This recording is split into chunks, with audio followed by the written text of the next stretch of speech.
ਦਾ ਰੂਹ ਉਹਨਾਂ ਨੂੰ ਗਾਈਡ ਕਰੇਗਾ। ਜੀ ਦੀਦੀ, ਅਸੀਂ ਵੈਲਕਮ ਕਰਦੇ ਹਾਂ ਖੁਦਾਵੰਦ ਦੀ ਪਾਕ ਹਜ਼ੂਰੀ ਵਿੱਚ ਤੁਹਾਡਾ। Thank you, Sujit bhai. God bless you. Hallelujah.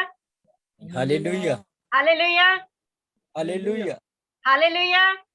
Hallelujah Amen. Hallelujah. Amen. Amen. Amen. Thank you, Jesus. Thank you, Lord. Thank you, Lord. ये तो मामूली बात नहीं, खुदा मेरे से और आपसे बात करने जा रहे हैं। हालेलुया। और जब खुदा बात करने जा रहे हैं तो हमारे दिल में एक्साइटमेंट ना हो, ये फिर नॉर्मल है। जिस खुदा ने अभी भाई ने गाया था कि उसने तो हमें बनाया, और जो बनाया वो तो हम उसके लिए पहले तो शुक्रगुजारी करें, क्योंकि उसने पैसे नहीं लिए बनाने के। हालेलुया। तो ये बड़ी बात है कि जिसने हमें बनाया वो हमसे बात करने जा रहे हैं। आइए हम सब अपनी आंखों को बंद करते हैं। खुदा पाक रू, हम आपकी बड़ी शुक्रगुजारी करते हैं, आप हमारे बीच में यीशु रूह कुदस के वसीला से आप हमारे बीच में, आप हमारे दरमियान में हैं। खुदा पाक रू, आज खुदा के दिल की गहरी बड़ी बातें जो आपने पहले से तैयार करके रखी थी इस दिन के लिए, इस वक्त के लिए, ये टाइम आपने मुकर्रर किया था, मखसूस अपॉइंट किया था कि आज आप हमसे ये बात इस घड़ी में करेंगे। खुदा पाक रू, आज आप बोलिए, आज आप बोलिए, अपने बेटे बेटियों से बोलिए। हम सब अपनी रूहानी कानों को खोल चुके आपकी आवाज को सुनने के लिए। हमने अपने दिल की जमीन को तैयार कर लिया, हम्बल कर लिया। खुदावंद जी आप बोलिए, पाक रू आप बोलिए। आज कलाम का बीज जो हमारे दिलों में बोया जाए वो ढेर सारा फल लेके आए। आज पाक रू की बारिश कसरत से उस बीज के ऊपर हो, ताकि वो बीज बढ़े। खुदावंद जी हमारी जिंदगियों में रोयदगी का बायस बने, शादाबी का बायस बने। पाक रू, जो आप समझाना चाहते हैं उसके लिए हमारे जहनों को खोल दीजिए, हमें इस कलाम की अंडरस्टैंडिंग दीजिए, इस कलाम को प्रैक्टिकल करने के लिए अपना रूह दीजिए। खुदा पाक रू, आज एक एक जन से बोलिए, ये कलाम हदों से हदों को क्रॉस करके खुदाम एक एक जन तक पहुंचे। ओ खुदाम, आपके कलाम को खुदाम इस वक्त वुसअत मिले। खुदाम जी मेरे मुंह का जिम्मा लीजिए, खुदाम जी मेरे होंठों का जिम्मा लीजिए। अपने पाक खुदाम उस ऑल्टर से अपने कोयले को मेरी जुबान पे रखिए। खुदाम ताया हुआ कलाम आए खुदाम जी, और इस कलाम के वसीला से खुदाम जी हम सब आपके इमेज में ढल जाए, यीशु आपकी छवि में ढल जाए, और यीशु हमारी बातों से, हमारे कामों से जलाल आपको मिले, यीशु के नाम में। आमीन आमीन आमीन। हालेलुया। Thank you Jesus. आज कलाम करने से पहले एक बात पूछूंगी आप सबसे। मान ले कि आप मुझे एक खूबसूरत गिफ्ट देते हैं, आप मुझे एक अच्छी महंगी, मैं देने के लिए नहीं कह रही, प्लीज प्लीज ऐसा नहीं कह कि सिस्टर डायरेक्टली गिफ्ट मांग रही है, मैं आपको देती हूँ या आप मुझे देते हैं, गिफ्ट आपको कोई देता है, तो आप उस गिफ्ट को भी, बड़ा महंगा गिफ्ट है, आप क्या करेंगे उस गिफ्ट के साथ?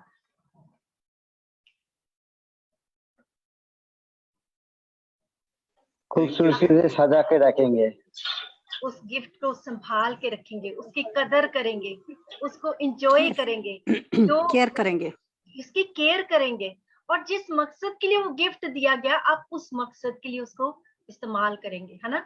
अगर आपको कोई ताज सर पे रखने के लिए दिया गया है तो आपको पाँव में पहन के नहीं उसको फिरेंगे, है ना, क्योंकि वो उसकी जगह यहाँ पे है ना, वो नीचे पाँव में रख पहनने के लिए नहीं है, वो ताज है सर पे पहनने के लिए। आज हम खुदा के गिफ्ट के बारे में सीखेंगे, और ये नहीं कि हम निजात के बारे में सीखेंगे, यीशु के बारे में, वो तो हम बीच में ही है, क्योंकि वो जब तक यीशु बीच में नहीं है कलाम के, तो कलाम कलाम ही नहीं है। हालेलुया। आज हम देखेंगे कि बच्चे जो है वो खुदा की तरफ से अजर हैं, वो गिफ्ट हैं। हम सब माँ बाप जो हैं, आज जो माँ बाप हैं जिनके पास बच्चे हैं, कल को जो बनेंगे, जिनके होंगे, या जो ऑलरेडी बूढ़े हो चुके हैं, हम सबको खुदा ने गिफ्ट दिया। कुछ लोग इस गिफ्ट का वेट कर रहे हैं, ये गिफ्ट खुदा ने सबके लिए रखा है। खुदा ने आदम और हवा को ब्लेसिंग दी थी, बी मल्टीप्लाई, खुदा ने उसी वक्त मुकर्रर कर दिया था ये गिफ्ट उनके लिए। तो आज ये जो गिफ्ट जो हमें खुदा ने दिए हैं, हम देखने जा रहे हैं कि हमने इन गिफ्ट के साथ कैसे क्या करना है, हमने इनको कैसे संभालना है, हमने इसकी कैसी लुक आफ्टर करनी है। और उसके लिए एक्चुअली हम हवाला जो देखेंगे, कुछ डिफरेंट हवाले देखेंगे। आप मेरे साथ निकालिए प्रोवर्ब्स इमसाल उसका 22 बाब और उसकी 6 आयत देखे, वहां पे क्या लिखा है। इमसाल प्रोवर्ब्स 22 बाब और उसकी 6 आयत। प्रोवर्ब्स को आप हिंदी में कहेंगे, जो आप साम भजन के बाद आती है नित्य वचन, उसकी बात करें, वहां पे लिखा है कि लड़के की उस राह में तरबियत कर जिस पर उसे जाना है, वो बूढ़ा होकर भी उससे नहीं मुड़ेगा। आज हम देखने वाले हैं कि हमने एज अ पेरेंट अपने बच्चों की तरबियत कैसे करनी है, और कैसे ऐसी तरबियत कि वो बूढ़ा हो के भी वहां से ना मुड़े। यानी कि ऐसी तरबियत कि हमने उसके ये देख ले कि हमने उसको एक शेप देनी है, वो शेप देनी है जो शेप जब हम दे देंगे तो वो शेप उसकी कभी ना बिगड़े, ऐसी शेप हमने देनी है। तो आज हम इस बात बारे में सीख रहे हैं कि बच्चे की तरबियत कैसे करनी है। उन गिफ्ट का जो खुदा ने हमें गिफ्ट दिए, हमने उनको कैसे लुक आफ्टर करना है। कलाम में एक बादशाह का जिक्र है, दूसरा सलातीन देखें, दूसरा सलातीन, सेकंड किंग्स उसका 16 चैप्टर देखें, सेकंड किंग्स उसका 16 चैप्टर। वहां पे एक बादशाह के बारे में बात लिखी है। ये इसराइल का बादशाह था, और उसने क्या किया, वहां पे लिखा है पहली आयत से दूसरी आयत से लेकर चौथी आयत तक हम देखेंगे। दूसरा सलातीन उसका 16वां बाब दूसरी आयत से चौथी आयत तक वहां पे क्या लिखा है। और जब वो सल्तनत करने लगा, ये बादशाह का बात हो रही है, जब वो सल्तनत करने लगा तो 20 बरस का था, और उसने 16 बरस यरूशलेम में बादशाही की, और उसने वो काम ना किया जो खुदावंद उसके खुदा की नजर में भला है। बादशाह ने वो काम ना किया जैसा उसके बाप दाऊद ने किया था। ये क्योंकि दाऊद जो था, क्योंकि ये दाऊद की नस्ल से बादशाह रहा है, इसलिए उस बादशाह के बाप का नाम नहीं बल्कि दाऊद का नाम है, क्योंकि दाऊद की नस्ल से था। दाऊद जैसे काम उसने नहीं किए, जैसे दाऊद खुदा के साथ चलता था, खुदा की रजा को पूछता था, खुदा से पूछ पूछ के हर काम करता था, उसने दाऊद की तरह नहीं किया। जैसे दाऊद खुदा का भय मानता था, उसने दाऊद की तरह नहीं किया, बल्कि लिखा तीसरी आयत में, बल्कि वो इसराइल के बादशाहों की राह पर चला। अब इसराइल के बादशाहों की राह कैसी थी, जो कि खुदा की नजर में इंतहाई बुरी राह थी। और वो राह कैसी, आगे हम देखते हैं। और वो जो इसराइली बादशाह थे उनकी राहें कैसी थी, वो आगे हम देख रहे हैं आगे क्या थी। और उसने उन कौमों के नफरती दस्तूरों के मुताबिक जिनको खुदावन ने बनी इसराइल के सामने से खारिज कर दिया था, अपने बेटे को भी आग में चलवाया। उस बादशाह ने उस गिफ्ट के साथ जो खुदा ने उस बादशाह को गिफ्ट दिया था, बेटे दिए थे, उसने अपने बेटों में से एक बेटे को आग में चलवाया। और फिर अगली चौथी आयत देखें, और ऊंचे मकामों और टीलों पर हर एक हरे दरख्त के नीचे उसने कुर्बानी की और बखूर जलाया। ये उस बादशाह ने किया। उसने अपने बाप दाऊद जैसे काम नहीं किए, बल्कि और इसराइल के बादशाहों की तरह काम किए। और उसने क्या किया, अपने बेटे को आग में चलवाया, जो कि इंसान के, जब हम इंसान होते हुए ये देख नहीं सकते, हमारी रूह कबूल नहीं करती, और उसने क्या किया, और खुदा की रूह कैसे उसको कबूल करेगी, क्योंकि वो तो गिफ्ट है खुदा की तरफ से। खुदा कैसे कबूल कर लेगा कि उसके गिफ्ट को लेके आग में चलवाया जाए। और ऐसे वो भी देवताओं के पीछे, जो गैर कौमों के देवता है, खुदा ने कभी ऐसी कुर्बानी नहीं मांगी। और फिर हम आगे देख रहे हैं, उसने और भी बहुत सारे ऐसे गलत काम किए। और आज हम देखते हैं, साथ हमने देखी थी इंसाल 22 उसकी 6 आयत के अंदर, कि हमने लड़के की, अगर हम लड़के की तरबियत करने जा रहे हैं तो हम कैसे तरबियत करेंगे। क्योंकि अगर बादशाह ने अपने बेटे के साथ ऐसा किया, तो जो उसके दूसरे बेटे देख रहे हैं वो अपने बेटों के साथ क्या करेंगे, वो अपने बेटों के साथ क्या करेंगे। आज हम ये देखने जा रहे हैं। मैं आपको एक बात बताती हूँ इससे पहले। एक दफा हमारे घर में एक बच्चा आया, मेरे बेटे का दोस्त था, और क्रिश्चियन खानदान से था। हमारे घर में एक बोर्ड लगी है और उसके ऊपर वर्स लिखी है, I am the way, I am the truth, I am the life.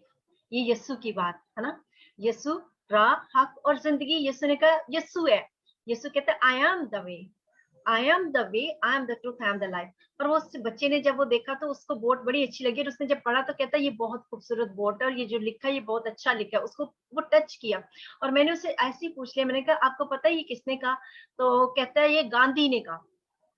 और जब उसने कहा ये गांधी ने कहा, तो हम एक दफा फिर उसको बताया कि नहीं बच्चे, ये गांधी ने नहीं कहा, ये यीशु ने कहा।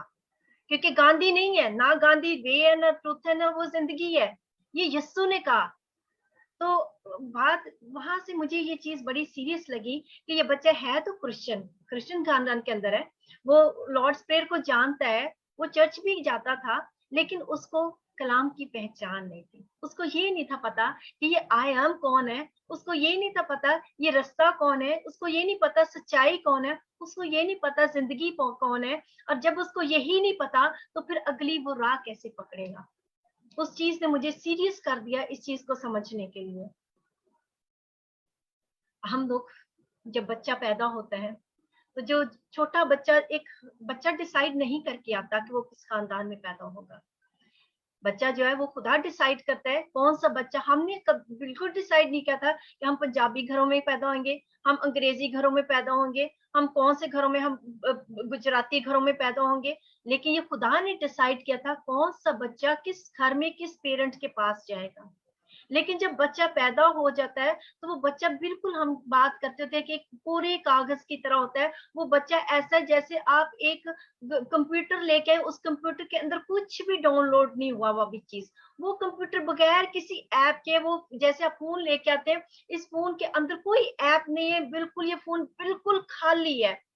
और आप घर में आके उस कंप्यूटर के अंदर जो जो आपको, उस फोन के अंदर जो जो आपको ऐप चाहिए, जिस चीज पे आपने काम करना है, आपको व्हाट्सएप चाहिए, आपने कम्युनिकेशन करनी है, आपको जूम चाहिए, अपनी इबादत में आनी है, आप उसके अंदर वो ऐप डाउनलोड करते जाते हैं। जब डाउनलोड करते हैं ऐप तो उस ऐप के थ्रू आप कनेक्ट होते जाते हैं।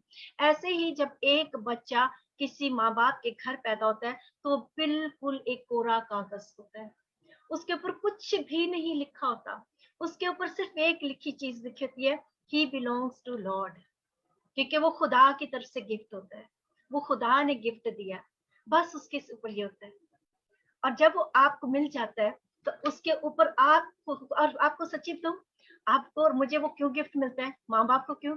खुदा ट्रस्ट करता है आपके ऊपर, खुदा आपसे कुछ तो करता है, खुदा आप पे ट्रस्ट करता है कि ये जो मैं गिफ्ट इसको दे रहा हूँ, ये इस गिफ्ट को लुक आफ्टर करेगा, और इस गिफ्ट के ऊपर ऐसी इसमें कोई ऐप डाउनलोड करेगा, वो ऐप इस बच्चे को मेरे साथ कनेक्ट करेगी, वो ऐप इस बच्चे को मेरे साथ कनेक्ट कर देगी। मैं इस चीज को इसलिए ये लैंग्वेज यूज कर रही हूँ कि ये चीजें जल्दी समझ आएंगी। शायद मैं बाइबल के अंदर से लेके जाना शुरू करूंगी तो वो चीजें जल्दी समझ नहीं आएंगी। और फिर हम देखते हैं आहिस्ता आहिस्ता वो जब बच्चा पैदा होता है तो आपको पता है बच्चे को माँ बाप, कितने माँ बाप है जिसने बच्चे को एक एक लफ्ज सिखाया था। यानी कि हम ये नहीं कहते कि खुदा ये नहीं चाहता कि हम बच्चे को अलफ बे तो सिखाते हैं लेकिन उसके बाद जुमले बना के ऐसे लिखने, हम ऐसे नहीं बच्चे को कि हम एक आप में से कौन है जो कुछ लिख रहा है कि मुझे कुछ we needed things some bugs come from evil. Okay sorry, अगर आप चार्ट लिखेंगे तो मेरा ध्यान उस तरफ जाएगा क्योंकि मुझे होगा कि शायद कोई आप मैसेज कर रहे हैं, मैं माफी चाहती हूँ। तो हम देख रहे हैं कि देखें जब ऐसी सिचुएशन होती है, जब वो एक कोरा कागज है, तो आप बच्चे को, जब बच्चा पैदा होता है तब उसको माँ और बाबा सिखाते हैं। जब वो माँ और बाबा सीखता है तो उसके बाद बच्चा आहिस्ता आहिस्ता जब बड़ा होना शुरू होता है, आप उसको रोटी का नवाला देते हैं, वो पकड़ के खाना शुरू करता है, आप उसको डायपर चेंज करते हैं, जब आप उसको पोटी ट्रेनिंग देते हैं, फिर आप उसको टूथब्रश करना सिखाते हैं। लेकिन ऐसा नहीं होता कि सुबह उठते ही आप बच्चे को कहते हैं कि अब आपने बोलना है, ऐसे ऐसे ऐसे बोलना है, अब आपने ऐसे ऐसे करना है। नहीं, वो बच्चा बहुत सारी चीजें जो है 70% चीजें वो आपको देख देख के सीख रहा होता है ना। जब बाबा उठता है तो वो बाबा क्या करता है, वो बाबा की बातें देखता है, वो सीखता है। मामा उठती है, मामा कैसे बोलती है बाबा के साथ, उठ के माँ बाप गुड मॉर्निंग कहते हैं, वो सीखता है, वो भी फिर कहना शुरू करता है गुड मॉर्निंग। वो देखता है, वो देख देख के सीख रहा होता है बहुत सारी चीजों को। ऐसे नहीं होता कि हम उसको एक एक चीज डिक्टेट करवा रहे हैं, क्योंकि कोई भी बच्चा ऐसा नहीं है जो कहेगा कि मैं आज एक एक जो लफ्ज बोलता हूँ, एक एक जो जुमला बोलता हूँ दोस्तों के साथ जो बाहर जाके, तो मुझे एक एक जुमला एक एक लफ्ज मेरे माँ बाप ने सिखाया, ऐसा नहीं है। बहुत सारी चीजें माँ बाप से वो ऐसे प्रैक्टिकल लाइफ में सीखते हैं, बहुत सारी चीजें हम उनको थ्योरेटिकल लाइफ में सिखाते हैं, कह के सिखाते हैं, बहुत सारी चीजें वो बाहर जाके दुनिया माशरे से सीख के आते हैं। लेकिन हम आज अपने रोल के बारे में देखेंगे कि हमने अपने बच्चों को क्या सिखाना और क्या सिखाया, हमने अपने बच्चों को क्या बताया और क्या बताना चाहिए था, कहाँ पे हम लैकिंग रह गए और अब हम उस लैकिंग को कैसे पूरा कर सकते हैं। ऐसा नहीं कि हम उस लैकिंग को पूरा नहीं कर सकते।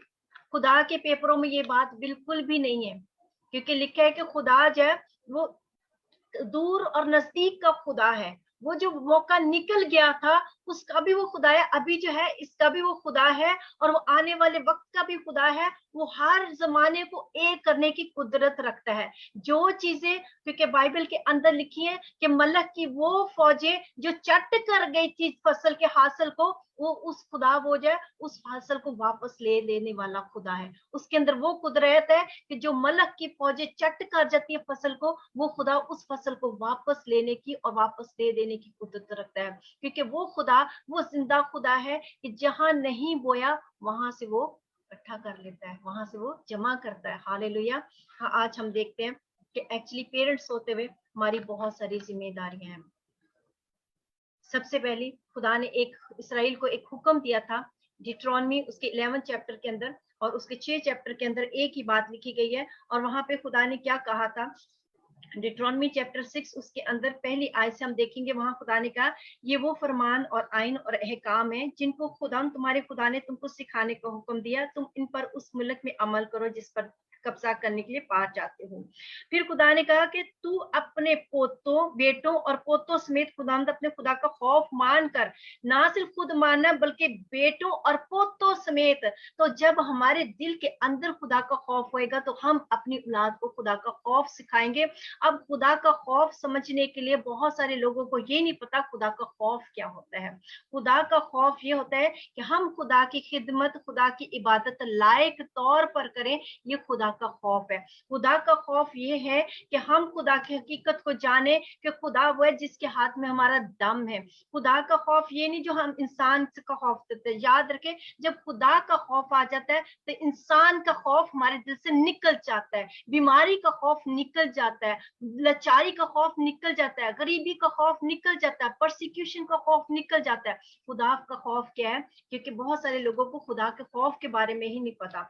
अगर आप मुकाशफा की किताब देखेंगे तो मुकाशफा की किताब के अंदर, रेवलेशन के अंदर खुदा के खौफ के बारे में एक वर्स लिखी है। और खुदा का खौफ जो कलाम कहता है कि वो तो खुदा का ट्रेजर है, खजाना है। खुदा का खौफ जो खजाना है। हम दुनिया के खजाने से बड़ी मोहब्बत करते हैं। पैसे किसको नहीं अच्छे लगते?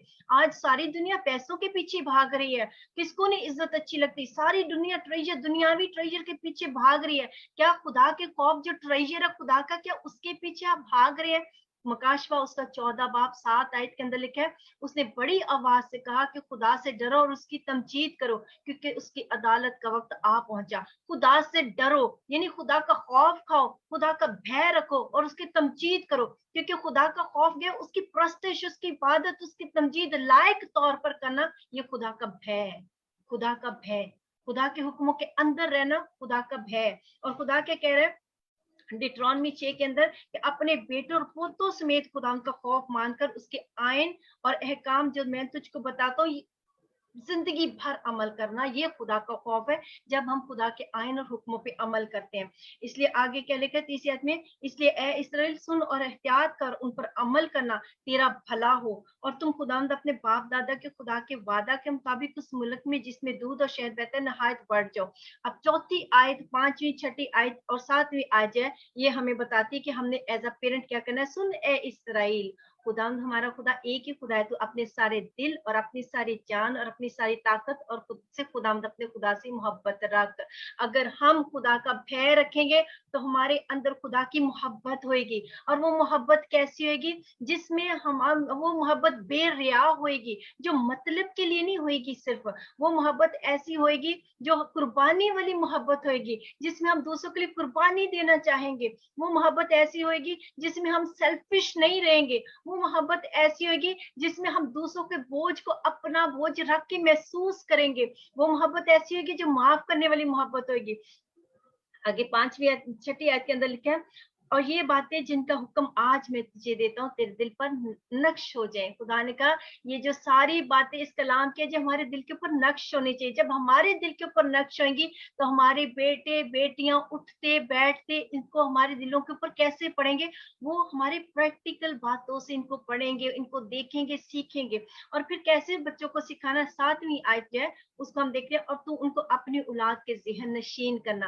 पहले अपने ज़हन नशीन करे, अपने दिल पे लिखे और फिर औलाद के ज़हन नशीन करवाएं। उनको रट्टा नहीं लगवाएं कि उन्होंने एग्जाम देना जाके उनको ये नहीं कि उनको 10 हुक्म सिखा दिए, 23 ज़बूर सिखा दिया, बस काफी है, नहीं, बल्कि पहले अपने दिल पे नक्श करवाएं, उनको प्रैक्टिकल ये कलाम देना है, और फिर क्या करना है, और तो अपने उनको घर बैठे अब कैसे उनको सिखाना है, ये है तरीका कैसे सिखाना है, घर बैठे। बच्चों को बाहर चर्च में संडे स्कूल नहीं लेके जाए, पहले उनको घर में सिखाए। हम सोचते हैं बच्चे चर्च जाएंगे, पादरी साहब सिखा देंगे, पादरी की वाइफ जब वो संडे स्कूल चलाती है वो सिखा देगी, संडे स्कूल में सीख के आ जाएंगे। स्कूल भेज रहे, वहां से बच्चे मॉरल स्टडी लेके आ जाएंगे, सोशल स्टडी सीख लेंगे, दूसरों से बड़ों से बात कैसे करनी है वो सीख लेंगे, उठना बैठना कैसे है सीख लेंगे, जब बड़े बात करें बीच में नहीं टोकना, ये स्कूल से ही सीख के आ जाएंगे।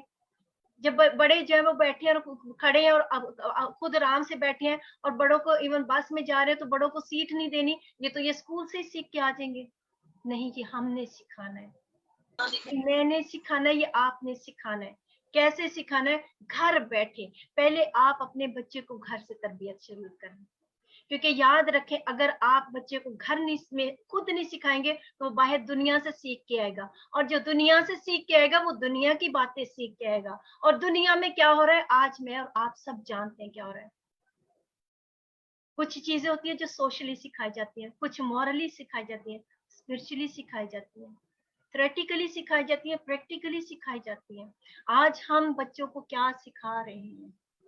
क्या हम बच्चों को ये चीजें घर में सिखा रहे हैं?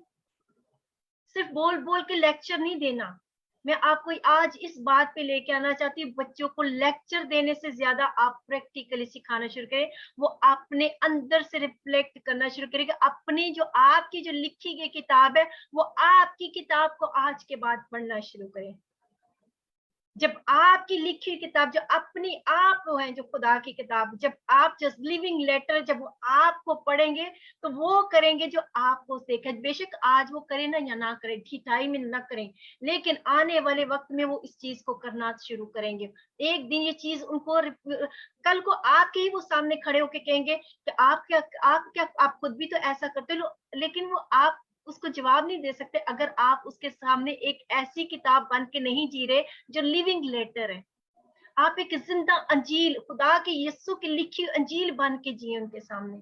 जब आप अंजील बन के जिएंगे तो बच्चे आपको ये नहीं कहेंगे कि आप खुद क्या करते हो, आप भी तो ऐसे हो, बल्कि वो आपकी बात को आपको दे के बोलने के उनके अंदर सकत नहीं रहेगी।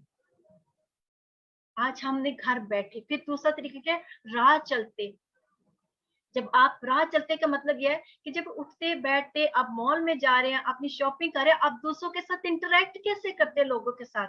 आप एक जो आप शॉपिंग मॉल में जाके जब पैसे दे रहे हैं, जब आपने बिल पे किया और वो बंदे ने जब बिल किया कोई चीज गलत दे दी या कुछ चीज कम दे दी, तो आपने उसके साथ रिएक्ट क्या किया? क्या आपने उसको गाली देकर रिएक्ट किया? जब उससे थोड़ी सी मिस्टेक या वो बंदा इस वक्त गुस्से में है तो आप भी क्या उसको गुस्से में रिएक्ट कर रहे हैं? बच्चे आपकी इस चीज को नोट करते हैं। जैसे आप रिएक्ट करेंगे बच्चे आपसे सीख जाएंगे और वो भी बाहर जाके ऐसे ही रिएक्ट करेंगे। अगर आप दूसरों को रिस्पेक्ट नहीं देंगे, बेशक आप बाहर गली में एक सफाई करने वाले को देख रहे हैं जिसके हाथ में झाड़ू और कपड़े गंदे हैं, अगर आप उसको रिस्पेक्ट नहीं देंगे तो आपका बच्चा आपको देख के कल को वो भी ऐसे लोगों को रिस्पेक्ट नहीं देगा, वो भी उनको नीचा देखेगा। आज हमारे बच्चे क्यों फेल है? क्यों आज हमारे बच्चों के अंदर ये मॉरल चीजें नहीं है? क्योंकि हम खुली किताब, हम वो खूबसूरत अंजील नहीं है, हम यीशु को रिप्रेजेंट नहीं कर रहे जैसे हमें करना चाहिए। यीशु ने उन लोगों को गले लगाया जो धुतकार दिए गए थे। क्या आज हम उनको ऑनर देते हैं? एक छोटे बच्चे को भी इज्जत देना शुरू करें। जब एक छोटा बच्चा भी आप में बैठा उसको भी रिस्पेक्ट दें। आपके बच्चे आपको नोट करेंगे, वो भी रिस्पेक्ट देंगे। फिर कैसे? लेटते, जब आप अपने घरों में आराम कर रहे होते हैं, जब आप सोफे पे बैठ के टीवी देख रहे होते हैं और कुछ ऐसा सीन आ जाए तो बजाय कि आपके मुंह से गाली निकल जाए या कुछ ऐसी बात हो जाए, आपने कैसे रिएक्ट करना है? आप जब घर में आराम से अपने पेस में अपने टाइम में है तब आपका रिएक्शन क्या होता है? आपने अपने बच्चों को आप क्या सिखा रहे हैं, कैसे सिखा रहे हैं? जब आप फोन पे किसी से बात कर रहे हैं आपका रिएक्शन क्या है? कि आप चुगली कर रहे हैं दूसरों के लिए और आपके बच्चे सुन रहे हैं? माँ जो पुप्पियों की चुगली कर रही है, बाप जो है वो मामों की चुगली कर रहा है, बाप जो है वो किसी के साथ अपनी बीवी की चुगली कर रहा है और अपनी बीवी को नीचे दिखा रहा है, और जो माँ जो वो अपने हस्बैंड की चुगली कर रही है और हस्बैंड को नीचा दिखा रही है, और बच्चे साथ साथ खेल कूद रहे हैं। वो बेशक सोच रहे हैं कि बच्चे तो खेल कूद रहे हैं, कंप्यूटर पे लगे, लेकिन बच्चे सब कुछ सुन रहे हैं कि माँ क्या बात कर रही है और बाप क्या कर रहा है। जब माँ बाप एक दूसरे की इज्जत नहीं करते अपने बच्चों के सामने, और अपने बड़ों की इज्जत नहीं करते और दूसरों को रिस्पेक्ट नहीं देते, बच्चे सब कुछ नोट कर रहे होते हैं। मैं आपको सच्ची बताऊं, आज हमने गौर करना है हम क्या कर रहे हैं। हमने बच्चों को कैसे, हम वो लेटते हुए उठते वक्त, जब हम उठते बैठते, यानी कि ये पूरा हमारी लाइफ को रिप्रेजेंट कर रहा है, और उनको हमने कैसे सिखाना है। 8वीं आयत में, और तू निशान के तौर पर उनको अपने हाथों पर बांधना, और वो तेरी पेशानी पर टीकों की मानद हो, और तुमको अपने घर की चौखटों पर अपने फाटकों पर लिखना। ये हमारे लिए बात है। हम बच्चों की पेशानियों पर लिखने की कोशिश करते हैं, हम बच्चों के हाथों पर माथों पर टिक्के लगाने की कोशिश करते हैं, हम बच्चों की चौखटों पे टकाने की तो कोशिश करते हैं, लेकिन क्या आज हमारे अंदर हमारे ऊपर ये लिखा हुआ है? सवाल आज ये लेके जाना है हमने। जब भी बच्चों के सामने बोले, हेल्दी बात करें, पॉजिटिव बात करें। जब दूसरों के लिए बात करते हैं, पॉजिटिव बात करें। ठीक है, डिफरेंसेस सबके अंदर होते हैं, हस्बैंड वाइफ के अंदर भी डिफरेंसेस होते हैं, कई दफा राय नहीं मिलती, लेकिन इसका ये मतलब नहीं कि हस्बैंड वाइफ को नीचा दिखाए बच्चों के सामने, और ये शो करने के लिए बच्चों, देखिए बच्चों से आपको रिकमेंडेशन नहीं चाहिए। अगर आप इसलिए करें कि आपको बच्चों से रिकमेंडेशन चाहिए और आपको बच्चों की फेवर मिलेगी, तो आप याद रखें, जिस बच्चे की रिकमेंडेशन फेवर पाने के लिए आज अपने साथी को नीचा कर रहे हैं और उसको जलील कर रहे हैं बच्चों के सामने, वो बच्चा उठ के कल को आपको भी वैसे ही डील करेगा जैसा अभी आप उसके ज़हन में वो पॉइजन पैदा कर रहे हैं अपने साथी के लिए। मत ऐसा करें। हेल्दी टॉक रखें बच्चों के सामने, वैसे भी हेल्दी टॉक रखें, क्योंकि जो जो खुदा के कलाम से भरे लोग होते हैं, जो दिल में होता है वो बाहर आता है। जिनके अंदर खुदा का कलाम होता है, जो खुदा में बने होते हैं, वो दिल बदला होता है। वो दिल ऐसा नहीं होता कि जो दूसरों के लिए नेगेटिव और दूसरों के लिए गंदगी को निकालता है, बल्कि क्या कहता है, जो सच्ची मोहब्बत है वो बुराइयों पे पर्दा डाल देती है। अगर आपको अपने साथी के साथ सच्ची मोहब्बत है, अगर आपको गुनाहगारों के साथ सच्ची मोहब्बत है, अगर आपको उस शख्स के साथ सच्ची मोहब्बत है जो बदी के अंदर है, तो आप उसकी बदी के ऊपर पर्दा डालेंगे और उसके लिए दुआ करना शुरू करेंगे। अपनी लैंग्वेज को हेल्थी रखें, पॉजिटिव रखें। गाली गलोच, झूठ, मकारी, चुगली, ये सब, और दूसरों के खिलाफ बातें, बहन भाइयों के खिलाफ बातें, हस्बैंड वाइफ के खिलाफ बातें, एक दूसरे के साथ बातें बंद कर दे। आज के बाद अपनी जुबान को टच करें, इसको चेक करें क्या निकलता है। इसके बाद अपने रिलेशनशिप देखें बच्चों के, आप बच्चों के फ्रेंड्स को देखें कि आपके बच्चे कैसे फ्रेंड्स रखते हैं, वो कैसे लोगों, कैसे फ्रेंड्स के साथ बातें करते हैं, उसको भी चेक करें। कई दफा हम बच्चों के फ्रेंड्स को नहीं देखते। अपने बच्चों को जब छोटे होते हैं उनको कपड़े पहनने सिखाएं, उन्होंने कैसे कपड़े पहनने हैं। छोटी लड़कियों को मैंने नोट किया, कई दफा मैं, आप ये नहीं कहें कि सिस्टर जी तो बड़े ऐसे हो गए, मैं आपको सच्ची, तो जैसी आप बच्चे को आदत डाल देंगे वैसी आदत पड़ जाएगी। हमारा देसी कल्चर जो है कि बच्चे को यस्सु बोलना बाद में सिखाते, गाली कर देना बाद पहले सिखा देते हैं। एक छोटा सा बच्चा जो माँ की गोद में है, अगर आप उसका भी हाथ पकड़ के दुआ करना सिखाएंगे, तो मैं सच्ची बता रही हूँ, वो दुआ करना सीखेगा। सबसे पहले वो यस्सु ही सीखेगा। हम माँ बाप कभी बच्चे को, ये मैं अपनी भी बात कर रही हूँ, मैं अपने आप को भी सिखा रही हूँ, मैं आप ही को नहीं कलाम सिखा रही हूँ। सबसे पहले यस्सु दें उसको, वो बच्चा बूढ़ा होके भी नहीं वहां से हटेगा। जो कुछ आपके ऊपर, जो शेप उसको दे देंगे, वो कभी बूढ़ा होके भी नहीं वहां से टलेगा। Hallelujah, thank you Jesus. बच्चों, अब बच्चों के फ्रेंड्स आप कैसे नोट करेंगे? जब आपके अपने फ्रेंड सर्कल अच्छा होगा। पहले आप अपने फ्रेंड सर्कल को चेक करें, कैसे लोगों के साथ आपकी दोस्ती है। क्या आपके फ्रेंड सर्कल में ऐसे लोग तो नहीं है जो खुदा की इज्जत जिनके दिल में है ही नहीं है? आपके फ्रेंड सर्कल में ऐसे लोग तो नहीं है जो खुदा को कुछ समझते नहीं, जिनके अंदर खुद के अंदर मगरूरी है, कोई ऐसे फ्रेंड सर्कल तो नहीं है जो नशों के अंदर घुसे हुए हैं। मेरा कहने का मतलब ये नहीं कि आप उनसे नफरत करें, लेकिन जब आपका फ्रेंड सर्कल अच्छा होगा तो आपके बच्चों को भी फ्रेंड्स बनाने आ जाएंगे कि कैसे फ्रेंड्स बनाने हैं। आप उनके फ्रेंड सर्कल को चेक करें। आप अपने बच्चों को शेयर करना सिखाएं, चीजों को शेयर कैसे करते हैं दोस्तों के साथ। बहन भाई आपस में शेयर करना सीखें, और वो शेयर करना कैसे होगा, जब आप खुद उनके सामने दूसरों के साथ शेयर करेंगे। आप अपनी चीजों को दूसरों के साथ शेयर करना शुरू करें। जब आप अपने दिल को दबा लेंगे तो बच्चे भी अपने दिल को दबा लेंगे। आप खुली किताब अपने बच्चों के सामने, किसी गरीब को देख के अपना हाथ मत बंद करें। जब अगर आप अपने माँ बाप के लिए इज्जत रखेंगे, माँ बाप आपके बच्चे आपके लिए इज्जत रखेंगे। जब आप जाते जाते एक होमलेस को, बेशक नो मैटर वो कैसे, वो किस पर्पस के लिए मांग रहा है, बेशक वो जाके नशा करे, जो मर्जी करे, लेकिन अगर आप अपना हाथ खोलेंगे तो बच्चे आपको देख के अपना हाथ खोलेंगे। जब आप हदिया देने वाले होंगे तो आपके बच्चे हदिया देने वाले होंगे, वो खुदा के लिए स्पेंड करने वाले होंगे।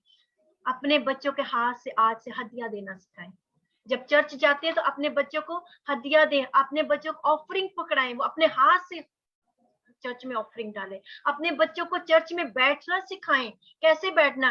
चर्च में चिप्स ना लेके जाए, चर्च में जूस ना लेके जाए चर्च में बच्चों के लिए, कि बच्चों को चिप्स दे दी, मॉडर्न बना दिया, चिप्स दे दी, जूस दे दी, वो चर्च में बैठ के जूस पी रहे हैं, चिप्स खा रहे हैं, और बाद में बच्चे कह रहे हमें तो कलाम की समझ ही नहीं आ रही। क्यों समझ नहीं आ रही? क्योंकि आपने अपने बच्चे को शुरू से घर में बैठ के वो सिखाया नहीं है। कहाँ से ट्रेनिंग शुरू होती है? पहली दरसगाह माँ की गोद है।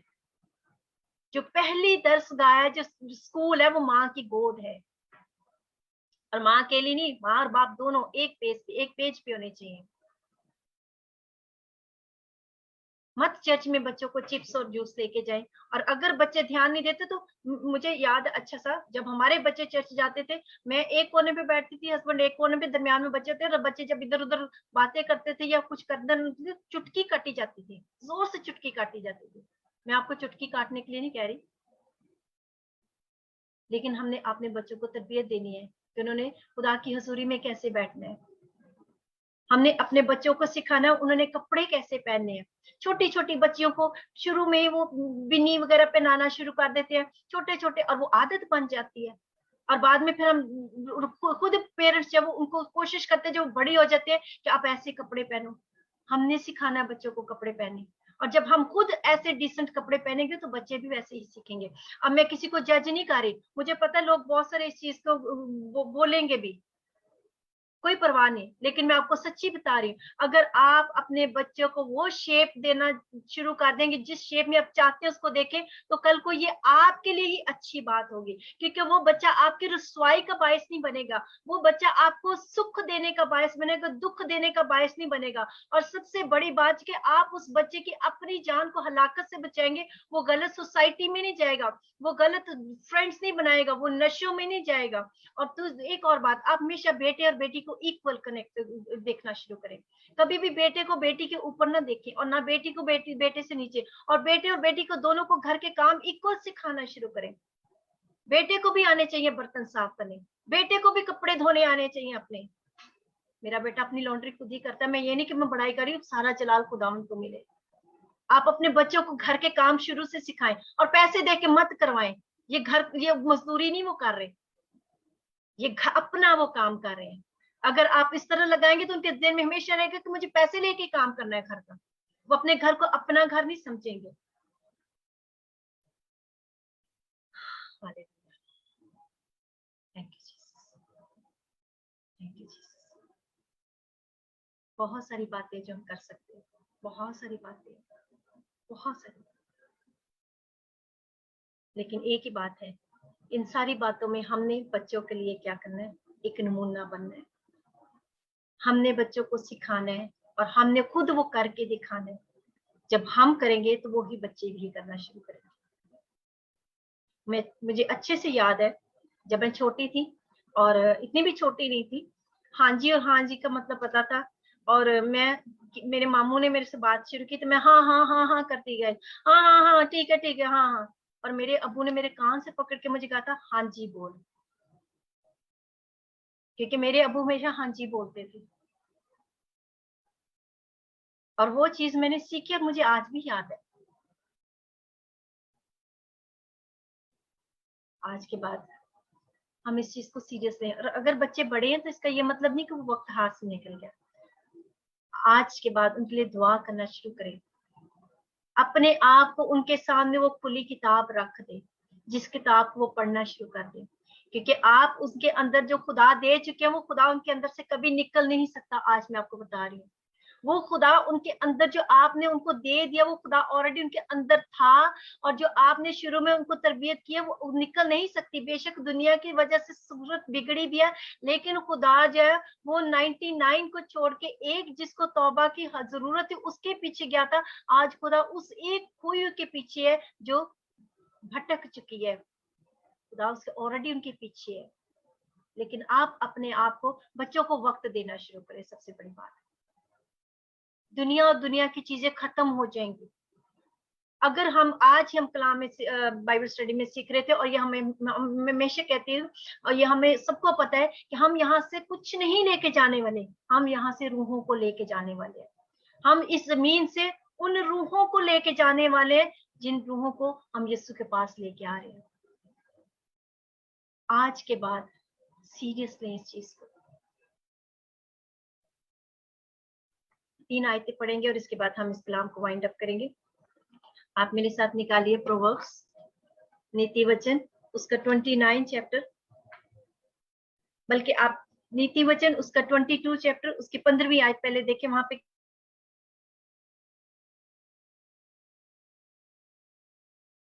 ये इसका मतलब है कि जो बच्चे होते हैं या जवान होते हैं, जो एडोलेंसेंस के अंदर होते हैं, जो टीनेजर होते हैं, उनके जो दिल होते हैं, उनके अंदर एक टेंडेंसी होती है उनके दिल के अंदर, तो वो हमेशा बुरी चीज की तरफ रागब होते हैं। लेकिन अगली बात देखिए क्या है, लेकिन तरबियत की छड़ी उसको उससे दूर कर देगी।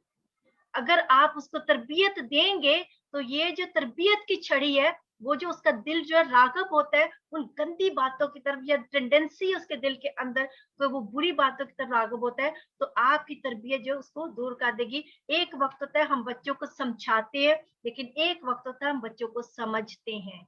जब छोटे बच्चे हैं तब तो हम बच्चों को समझाते हैं, लेकिन जब वो टीन एजर में आते हैं तो उसको हम समझते हैं। बच्चों को समझना शुरू करें कि वो अगर ऐसे करे तो क्या क्यों हो रहा है। तो इसके लिए सिर्फ हमने उनके लिए दुआ करनी है और अपने आप को उनके लिए एक टीचेबल लेसन बनकर उनके सामने रहना है। इसके अलावा आप देखें प्रोवर्ब्स नीति वचन उसका 29 चैप्टर, उसकी 15वीं और 17वीं आयत। 15वीं आयत के अंदर लिखा है, छड़ी और तंबी हिकमत बख्शती है। अगर आज आप बच्चे की तंबी करेंगे जब वो छोटा है, और छड़ी से तंबी करेंगे, और क्या वो बच्चे को दानिशमंद बना देगी, वो हिकमत, वो उसको विजडम दे देगी। लेकिन जो लड़का बेतरबियत छोड़ दिया जाता है, यानी वो बच्चा जिसकी तरबियत नहीं की जाती, वो बच्चा कहता है अपनी माँ को रुसवा करता है। हम बात कर रहे थे कि अगर बच्चों को तरबियत नहीं दी जाती, यहाँ पे बड़ा ट्रेंड है, घर में माँ बाप पंजाबी बोलते हैं, उर्दू बोलते हैं, बच्चों के साथ पंजाबी उर्दू बोलते हैं। वही बच्चे जब चर्च में जाते हैं तो कहते हैं जी हमें उर्दू की समझ नहीं आती, हमें तो कलाम समझ नहीं आता, पादरी साहब क्या बोल गए। ये क्या ट्रेंड है, ये क्या मेंटेलिटी है। अब वहां बच्चों के लिए छड़ी को इस्तेमाल करें। क्यों नहीं समझ आती उनको, जब उनको दुनिया की, देखे इंडियन गानों की समझ आती है, जो लोफर गाने होते हैं, जब इंडिया के गंदे गंदे या पाकिस्तानी गंदे गंदे गाने होते हैं वो समझ आती है। बाहर फ्रेंड्स के साथ दूसरी बातें करने की समझ आती है। मैं इशा खाली इंडिया गाने नहीं कर रही, मैं पाकिस्तानी गानों की भी बात कर रही हूँ। वो गंदे सीनों की समझ आती है, गंदी वीडियोस की समझ आती है, जो किसी भी लैंग्वेज है वो समझ आ जाती है। खुदा के कलाम की क्यों समझ नहीं आती? क्योंकि कहीं ना कहीं तरबियत की कमी रह गई। आज क्यों उनकी रूह इतनी कमजोर है? कहीं ना कहीं तरबियत में कमी रह गई। कहीं हम एली का किरदार तो नहीं कर रहे, कहीं लूत का किरदार तो नहीं नजर आ रहा, कहीं ना कहीं कमी रह गई। 17वीं आयत के अंदर लिखा है, अपने बेटे की तरबियत कर और वो तुझे आराम देगा, वो तेरी जान को शादमान करेगा। अगर आज हम अपने बच्चों की तरबियत कलाम के मुताबिक करेंगे, उठते बैठते जागते जागते सोते, अपने आप को उनके सामने खुली किताब रख के उनको वक्त देंगे, चीजें ना दें, बच्चों को वक्त दें, टाइम दें, उनके साथ बैठे, हर वक्त उनको लेक्चर ना दें, अपनी जिंदगी का सबक दें, तो वो हमें शादमान चीज करेगी। शादमान कैसे? ना सिर्फ इस दुनिया में, बल्कि हम उनको किंगडम में देखने वाले हैं बच्चों को। हम सबको इस कलाम के वसीले से बहुत बरकत दे और हमें खुदा फजल दे कि हम खुदा के फजल से ऐसा कर पाए।